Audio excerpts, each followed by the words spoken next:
ધામમાં ગયો, જ્યાં રાસલીલા અને રાધા કૃષ્ણના મને દર્શન થયા.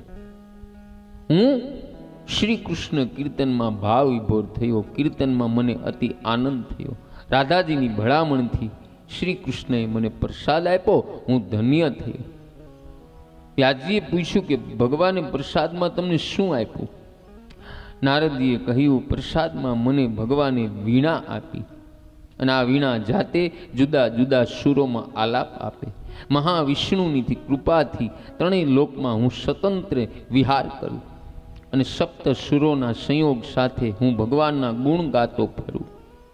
કથા સાંભળવાથી બહેનો ભાઈઓ ભક્તિને બળ મળે, અને સદભાવના જાગે, અને ભગવાનના સદગુણ રૂપી કથા સાંભળવાથી આપણા મનમાં બહેનો ભાઈઓ શૂન્યતાનો અનુભવ થાય, અને આપણું મન એવા ઉચ્ચ પદે પહોંચી જાય કે બ્રહ્મ સ્મરણ કરતા કરતા જીવ પ્રભુમય થઈ જાય છે. પ્રભુમય થઈ જાય છે. ભગવાનની કીર્તન ભક્તિ બહેનો ભાઈઓ અતિ પ્રિય. નારદજી કહે કે વીણા સાથે જગતમાં ભ્રમણ કરું અને અધિકારી જીવોને પ્રભુ તરફ લઈ જાઉં છું. હા, અને મારા ઠાકોરજીનું કામ હું પૂરી નિષ્ઠાથી કરું. તેથી હું ઠાકોરજીનો અતિ પ્રિય છું. નારદજી કહે, સત્સંગમાં મેં ભાગવત કથા સાંભળી. શ્રી કૃષ્ણની એ કથા સાંભળ્યા પછી મેં કૃષ્ણ કીર્તન કર્યું અને મારા કૃષ્ણ પ્રેમને પુષ્ટ કર્યો. હવે જ્યારે હું ઈચ્છું છું ત્યારે કનૈયો મને ઝાંખી આપે, મારી સાથે નાચે છે. હા બહેનો ભાઈઓ, કનૈયો નારદજી સાથે નાચતા, પણ કીર્તનમાં સંસારનું ભાન વિસરાય તો આનંદ આવે.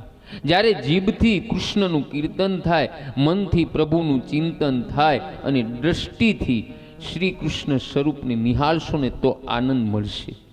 હા, અને આ કળિયુગમાં નામ સ્મરણ કીર્તન એ જ ઉગરવાનો એકમાત્ર માર્ગ છે. કીર્તનથી મનના પાપ બળે, હૃદય આપણું શુદ્ધ થાય, અને પરમાત્મા હૃદયમાં આવે, અને પરમાત્માની પ્રાપ્તિ થાય. કથામાંય કીર્તન થવું જોઈએ. કીર્તન વગર કથા પરિપૂર્ણ થતી નથી, અને આ કળિયુગમાં સ્વરૂપ સેવા જલ્દી મળતી નથી, નામ સેવા તરત મળે છે. હા, માટે આપણે પણ કથાને વિરામ આપતા પહેલા સુંદર મજાનું કીર્તન કરી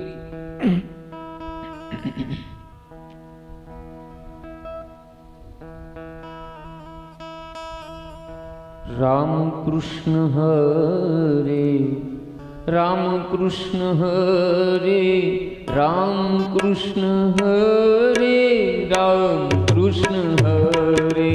બોલો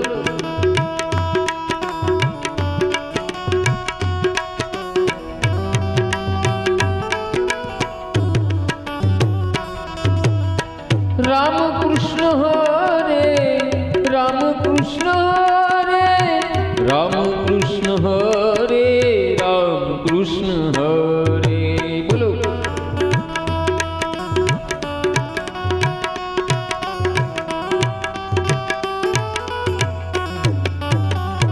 મનવા હરી હરી બોલ, મનવા હરી હરી બોલ. બોલો એ મનવા હરી હરી બોલ, મનવા હરી હરી બોલ.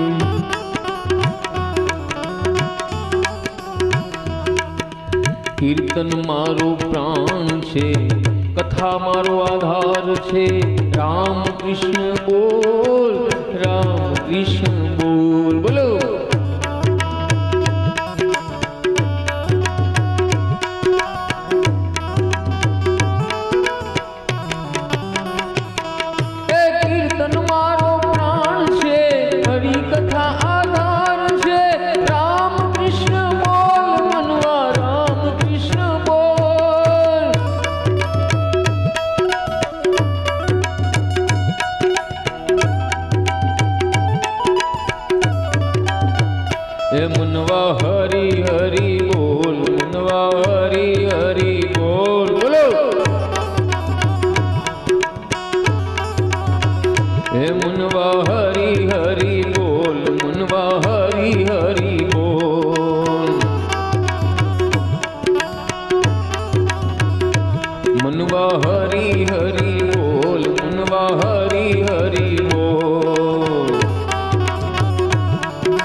હે મુકુંદ માધવ મનવા હરી હરી બોલ,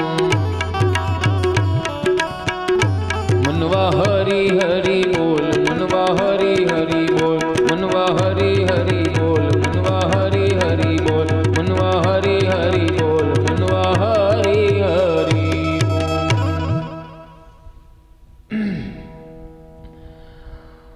હરી બોલવાનું શરૂ કરો ને પછી કોઈને હળિયું ન કરવી. બધાને કહું છું, જે હળિયું કરવામાં રહેશે ને એને જ હરિનામ સફળતા મળતું નથી. હળી એટલે કેવી? આપણા પાડોશીને કે હગાવાલાને